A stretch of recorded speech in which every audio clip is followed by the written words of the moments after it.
All right, we might get started. As mentioned, my name is Ben Drew. I'm with the media team here based in the US Consulate in Sydney, but this information session is for people across the country, which is great, and we've got a lot of people registered, which is even better. So we've got people from all over the country from different organisations, and it seems to be good timing. Lots of interest in people wanting to travel to the US. This will be an information session about the I-Visa for media professionals and journalists. Being an information session, just want to spell out right at the outset, this is not really for reporting, it's information only. So on that basis, it's really a on background. You can use the information to inform yourselves, but it's not for quoting or attribution. We'll have about 50 minutes. So what that'll mean is we'll hear information from our guests here today, and then we'll have plenty of time for question and answers. Put your questions in the chat. We are recording today so that we can keep this for people who couldn't be with us, and so we can direct them to it later. The information will still be valid. So as a result of the recording, what we'll do is if you can put your questions in the chat, we'll be able to sort of bring them all together and answer them here today. The other thing I should mention is that we're not able to sort of explore individual cases, particularly ones that are live, and ongoing. If you've got specific questions, either as a media question or for specific cases, we'll provide contacts for you, either mine or if they're visa questions, those visa contacts in the chat, so they're available to you as well. But for general inquiries, absolutely happy to answer all those questions. And with that, I'll introduce our speakers. So we've got Tim Gillen, who's our Deputy Consular Chief, and Amber Tabor, who's our Visa Supervisor, both of whom have been doing this for a long time, and I'll turn it over to them. Good morning, everyone. Good morning. Happy to be here. We, just as Ben said, we are happy to answer all of your questions. I think the session today is going to be about I-Visas for information media officials. We are happy to answer questions beyond that, but ask you to keep your questions relevant to the group and not specific in nature. And we can follow up on those through email after the session. So let's get started. And I wanted to talk a bit about just what a visa is, the relationship between different departments in our bureaucracy in the US government, a bit about the visa waiver program and ESTA. We'll move into the I-Visa criteria itself, and then we'll move into the application process and for you to see exactly how long and what you need to do to apply for your visa.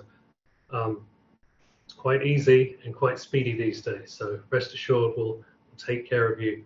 So starting off with what is a visa? So foreign nationals traveling to the United States need to apply for a visa which allows them to travel to the United States.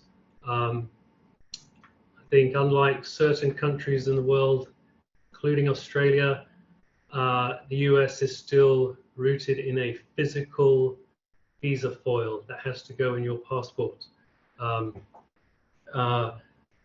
It's important to note here that this visa that is issued in a foreign national's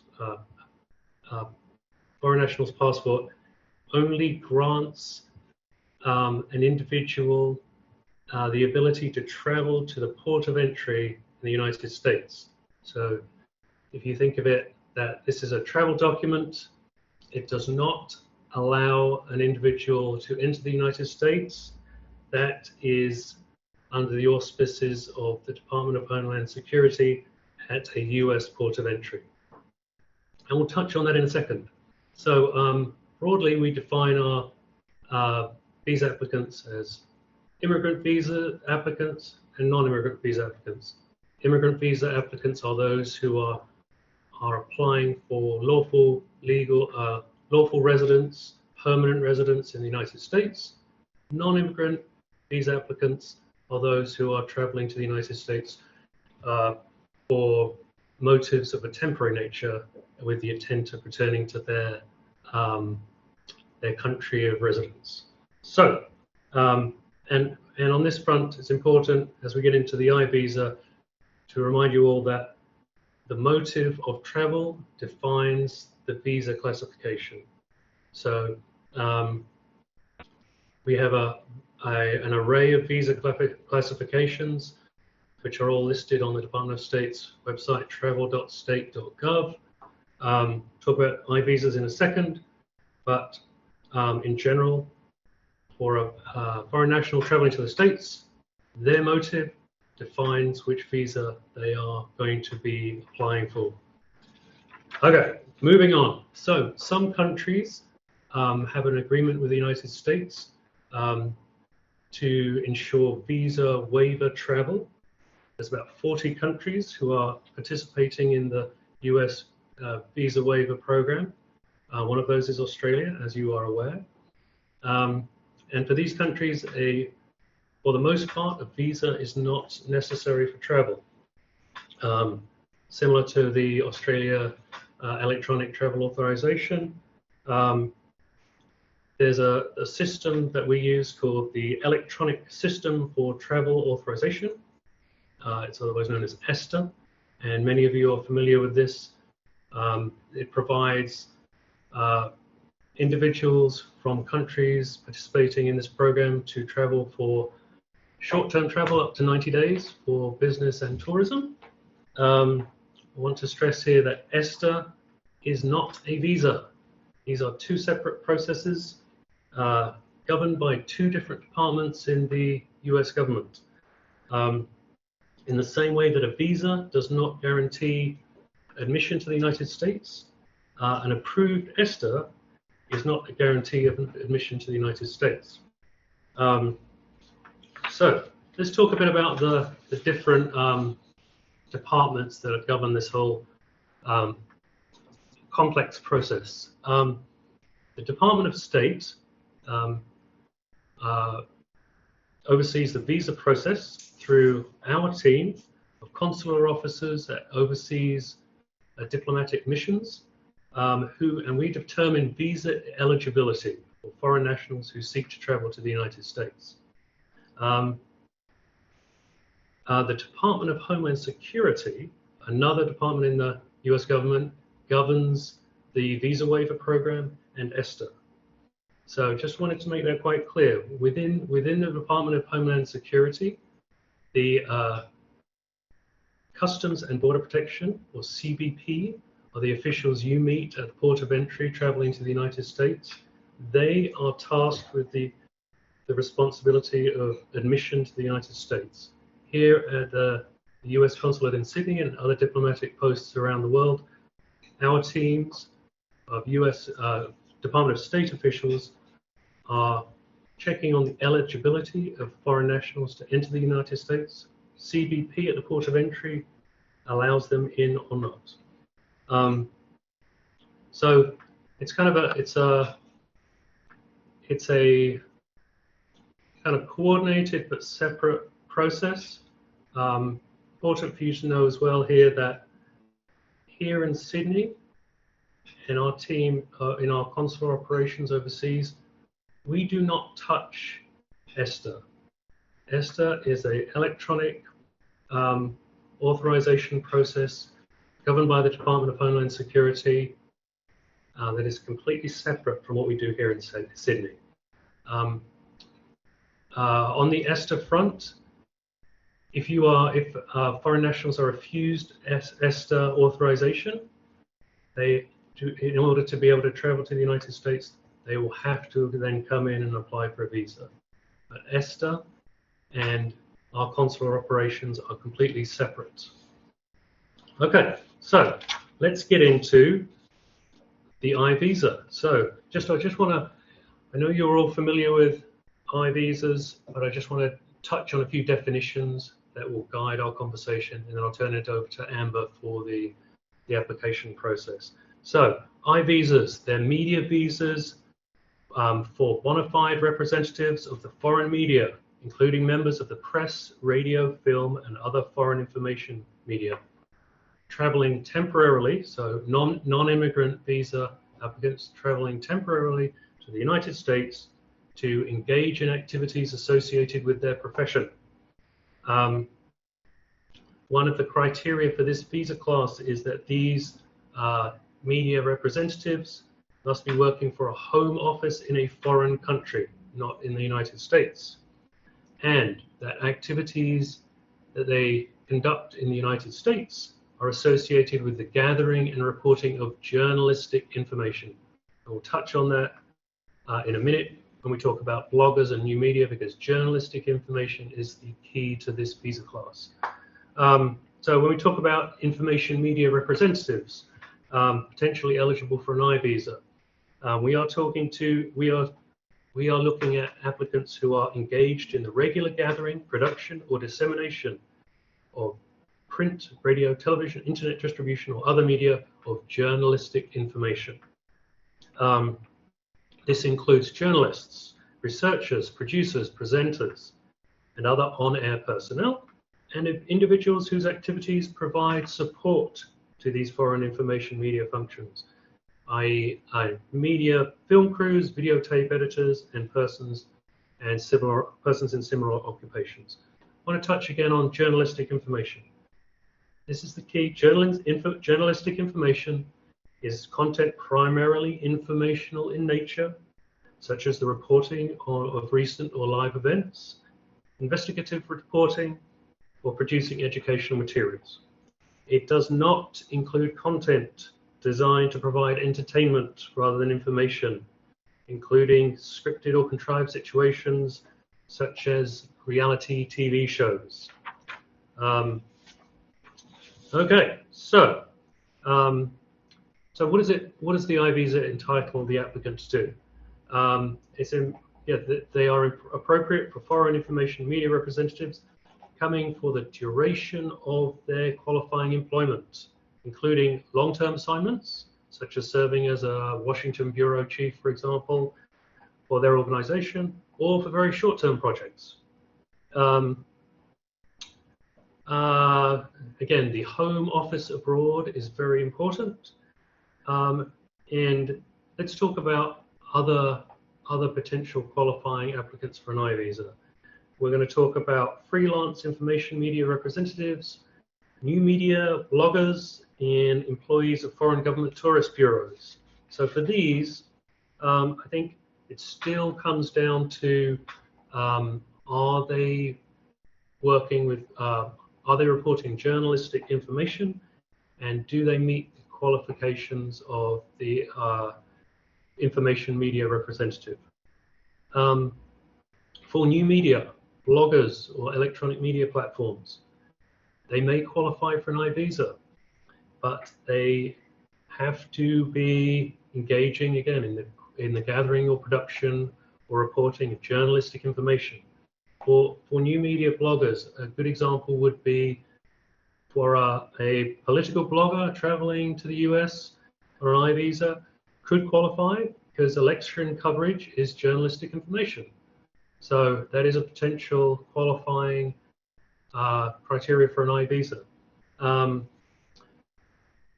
New media professionals who have personal blogs and are not professional bloggers but are reporting on their personal blogs would not qualify for an I visa.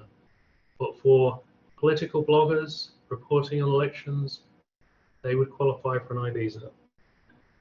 Just touching a bit on self-employed informational media representatives. Again, self-employed applicants may qualify for an I visa if the applicant satisfies that definition of information media representative with a home office in another country. And for freelance information media workers, again, may qualify for an I visa, but they must present a valid contract for their services with a home office abroad. And now I'm going to turn you over to Amber to discuss the application process, and then we'll loop back for questions. Amber, over to you. Good morning. Good morning, everyone. Thank you for joining us. I'm going to go through the application process, hope to take some of the mystery out of it and make it sound much more simple than it appears on our website. We know that there's a lot of information available, so I'm going to make it very simple for you. So what is the process? So the first thing you need to do is complete an online application. It's called the Form DS-160. Now, when you're completing this, you should expect to spend about 45 minutes to an hour. And the best way to approach it is to be prepared before you even log on. So you're going to need to know information similar to when you're completing a passport application, so your personal details. And then following on from that, we're going to need to know your work history, education history, travel history, and then if you're traveling with anyone else. And then we also have some security and background questions that will be asked, and they're yes or no answers. But it does go through quite a bit of detail, so if you have old passports with you, even if you have a resume, which kind of is a quick, easy reference to go to, that's probably the best way to approach it. The other thing is you can press pause on the application and go back to it. We recommend that at the end of each page, though, you hit save, just so you don't end up having to go back in and start the whole thing again. At the very end of it, you will get a confirmation page. This will be a one-page letter confirming that you've completed the DS-160, and that's what we'll need to see when you come in for the day of your interview. And we're looking for that barcode number as well, so keep those handy. Another thing you'll need to do is gather your documents. So for an I-visa, what we're looking for is your employment letter and the purpose of travel. And this can be, again, simply just a one-page document. And this is something you'll need to present at the time of your interview. You'll need to pay your online application fee. This can be paid, online or at Australia Post. Most applicants will pay this online through their online profile. So that's another part of the process. You need to create a profile online, and this is so we know where to deliver your passport once it's been issued, and there's also a collection option. And then finally, you need to schedule your appointment. So you do schedule your appointment online. Now, at the moment, with the scheduling process, your visa type falls into our biggest category of appointments, and there's currently about an 8-month wait to get an appointment, but we are regularly opening more appointments. So there's appointments available this month, for instance, but I can tell you they will be snapped up in minutes because of the long wait time. So in knowing this, for your visa type, you can request an expedited appointment. So to request an expedited appointment, you first need to schedule just a regular I-visa. Don't panic when you see how long it takes. It might be July next year. Schedule that appointment. Once you have that appointment, you then have the ability to request an expedited appointment. Now, the expedited appointment will go through to be reviewed by our consular chiefs. They'll basically look at your purpose of travel and the need for the urgency behind it. We do look at these requests on a daily basis. We do receive hundreds of requests for applicants, so you should receive a response within a few days.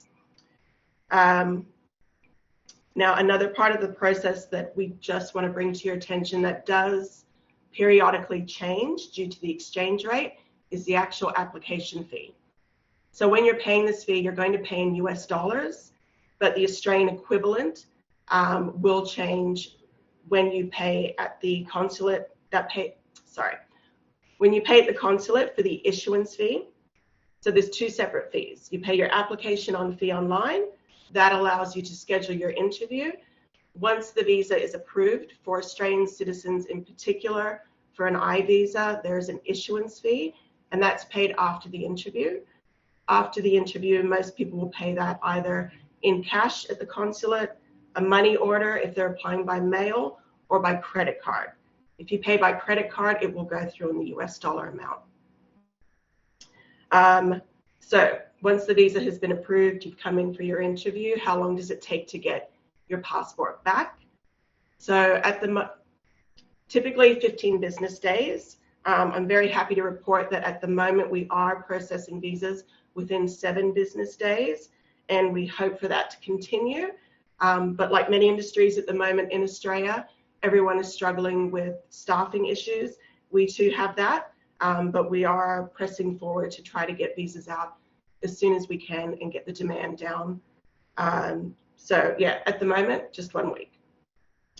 How do you get your passport back? So you can get your passport back in 2 ways. You can either have a courier deliver it, and you choose that option when you're in your online profile. So that's a step that happens at the beginning.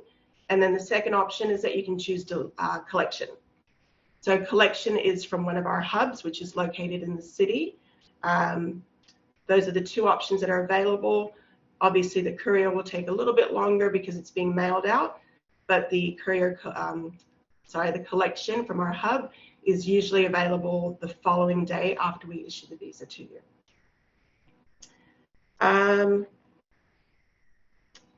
Application process. This is probably one of the most important. So for a lot of Australians, a lot of I-visa applicants, many of you have had I-visas before. You can actually apply by mail. This is the quickest way to receive a visa. So there's 2 different processes. You can either schedule an appointment, come in for an interview, or you can apply by mail. This is called the interview waiver process. So typically, if you have a valid visa or it's going to expire within 48 months, you can still submit your application by mail. And basically, it's the same process. You submit all those documents. You include a money order for the issuance of your visa once it's approved, and then we will get it back to you, again, either by the courier or you can collect.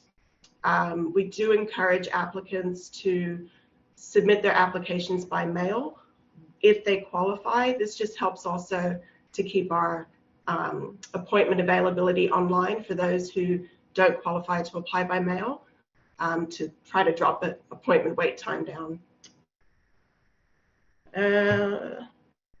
Another question is what can hold up the process?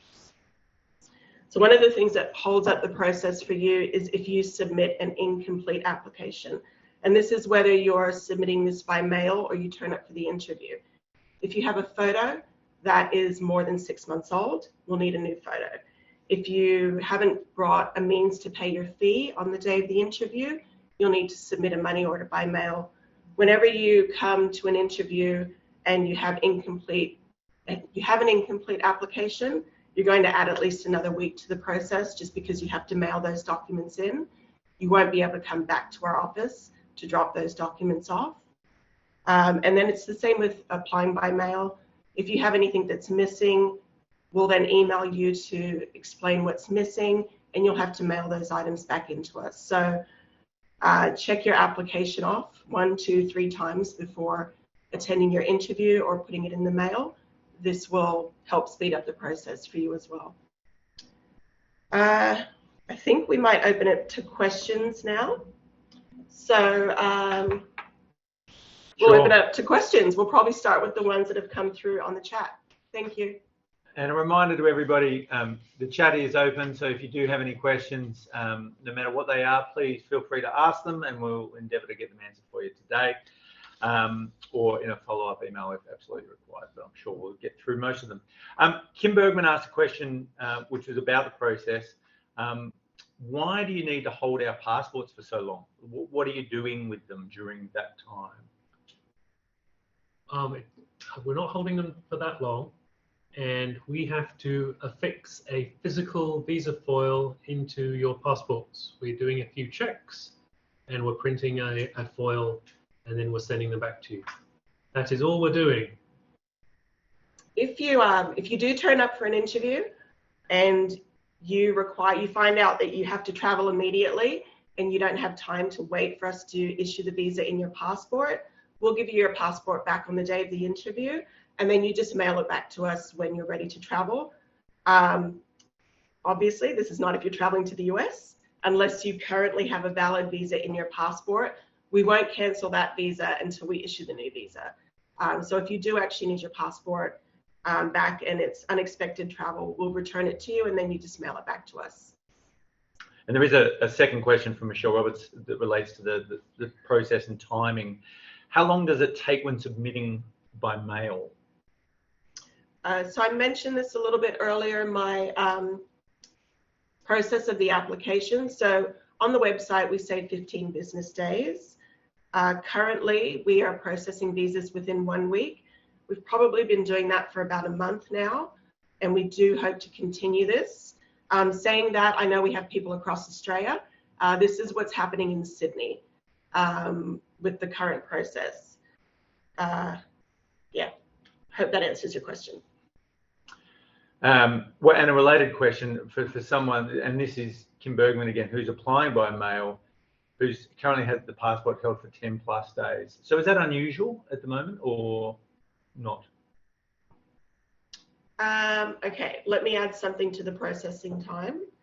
So when you submit your application by mail, our mail has to be vetted by security before it reaches our office. So this can add anywhere between 1 or 2 business days to the process. If you ever have any concerns, though, about the process taking longer than expected, you can contact us. I know that we're putting some contact details in the chat, but feel free to reach out to us. It could be something where your photo may have been the same photo from a previous visa or the same as your passport, and your passport was issued 6 years ago or something like that. So it could be that just something is missing, or the officer wants to call you in for an interview. But if there's any concerns about the timeline, you're always welcome to email us and we'll give you an update. Related to that, we often get questions about applying at different posts. So beyond mail, can you talk a little bit about whether people can apply, what the different posts that do this sort of processing are, what their options are there? So at the moment, we're trying to reduce our backlogs worldwide. Normally, or usually before the pandemic, and we didn't have wait times, you would pay your application fee, and then the consulate that you chose to apply at is the only consulate that you could attend an interview without paying another application fee if you chose to go to Melbourne or Perth. So at the moment, we are what we're calling being good neighbours to each other. We're trying to help everyone across the mission by reducing our wait times for appointments. So if you found that, for instance, in Sydney, we opened 100 appointments next week in your category, and you had an appointment next year in Melbourne, you could reschedule your appointment without having to pay another application fee in Sydney. And there's another question in the chat. Is there a cheat sheet that you can email us for iVisa applications, a sort of a guide to the application? Is that something that we have or could consider? Could definitely consider it, yeah. For the application process, or for the criteria for eligibility for the iVisa? Well, I think it would be both, but primarily the application process. Okay. Yeah, we can work on that. Yes. And sorry, if I can just add, please always refer to our website. We may give you an information sheet today, and it could be invalid tomorrow. Mm-hmm. Our website is always the best place to go to for the most current and up-to-date information. So we can put some information together for you, but it will typically link back to places on our website just to make sure you always have current information. There was another question in the chat about some of the questions that are asked of applicants. An example, why is one required to answer questions such as the reason for their divorce? Can you talk about the questions being asked? This is in the application, the electronic application. It's a standard worldwide application. These are just information we are requiring across the world at our diplomatic posts to determine eligibility for visas. So they are not optional. It's just what we are requiring as the US government.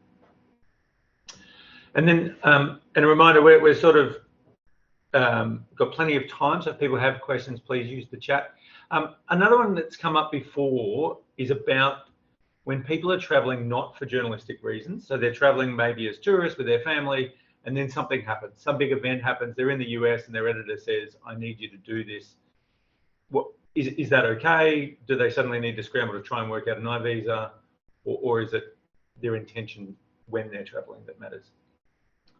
I think this gets very, very into case specific, but I think normally if you are traveling to the US without an iVisa, you would I imagine that most people calling in would be on ESTA, and that is for short-term business or tourism purposes. I think, again, in general, you must bear in mind that for this visa, you are traveling to the US, and your motives determine your visa class, and also that the Department of Homeland Security are making the decisions on admissions. If something changes in your circumstances while you're in the US and you're asked to do some professional journalistic reporting without an I visa, I think you should check in with your home office here in Australia. Feel free to check in with us, but it's I think just bearing in mind that your presence in the United States and what you're doing in the United States, you should have the correct documentation to be able to do that. And I can't be more specific, but happy to answer any more kind of case-by-case questions in coordination with Ben after this session. If someone has an urgent need to travel, and particularly with journalists, they're often given pretty short turnaround time. How does that work? Is there a process there? Yeah, so that's the expedited process. So you still need to schedule an appointment online before you have the ability to request the expedited appointment. And typically we're aware, if news breaks in the US, we're almost expecting to receive expedite requests. So we are, even if we do receive hundreds a day, we do keep our eye on requests that we think will be coming through. So for instance, elections in the US. We know that you're not going to be able to schedule an appointment online in time to meet that. So we are expecting that you're going to request an expedited appointment. But the main thing to keep in mind is that you still need to schedule a regular I-visa appointment online, even if it's July, August next year. And then you'll have the ability to request the expedited appointment. And you do that through your profile. So the main thing, I guess, is to be as prepared for applying for the visa in general. And once you have those things ready, then getting that appointment typically will fall into place. I would say that 10 times out of 10, we help anyone who requires an urgent visa for an I visa if it meets the right criteria. I think just adding to that, just our job here is to facilitate the travel of qualified applicants. So we will do our best. We always request that applicants apply as far out as possible when they know that their specific travel plans. But for these urgent cases, we are here to assist, and we'll do our best. And at the other end of the spectrum, from the urgent travel is what a lot of the news organisations in Australia do, is plan ahead. And so do they need specific intention to travel, or can they plan ahead? And it's a 5-year visa, it's a long. Can these organisations nominate people, get a process underway, or do they need a specific intention to be reporting? Great question. I think we like to see specific plans of what applicants are doing in the United States. Remember that when you're coming here for an interview, applicants are required to demonstrate why they are eligible and their plans for their travel, so that we can review if they are eligible and grant their travel documents. So more specifics are helpful, and it will improve the chances of being issued a visa. So yes, we like to see specific plans of what all applicants, but in this case, media representatives, what they're planning to do in the US and why that qualifies them for a visa. We're wrapping up soon, so if there are any last-minute questions, now's the time to put them in the chat. I will ask just one other question about the picking up of passports. It comes up every now and again where people in a hurry want to know what their options are for collecting their passport basically what are their options and what's the fastest? So the fastest, so when you actually are in your online profile, this is where you choose your delivery option. So you have the option to select a courier, and that will be delivered to you, or you can select to collect from our hub. I do just want to make this clear though, whenever you're collecting, so our hub is located in the city. I realize that we have people Australia-wide here.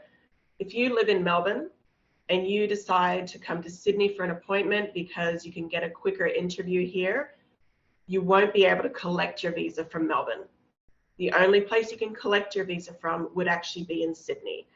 Delivery would be Australia-wide. We'll deliver passports anywhere with the courier, but you can only collect your visa from the consulate hub where you actually applied for the visa. We can't send it to Melbourne or to Perth for you to collect from there. There is another question from Carrie Strang. Can you cover the details you require in the covering letter? So this would be from the employer talking about what their intentions are for the purposes of the trip. I think that really is the responsibility of the employer to tell us as much as possible about the reason for travel. So it really is, the more information is preferable, but it is the employer's responsibility to provide that. Can't really, there's no specific information we need, but we just want to know what you are planning to do, your credentials, and that you have a home office overseas, and that you're going to be in the United States temporarily to qualify for this visa classification. Great. Well, as there are no more questions, we might wrap it up there. I would just remind people that we do have some contact details and some links in the chat, so you can check with those. You can also reach out to me directly. You'll have my contact details on the media alert that went out regarding this info session.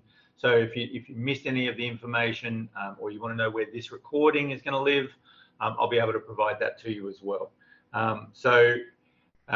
If you do have follow-up questions, feel free to reach out to me directly. Otherwise, thank you very much for coming today, and we appreciate the time of you guys and the attention of all of you. Thanks a lot. Thank you. Thank you. Bye.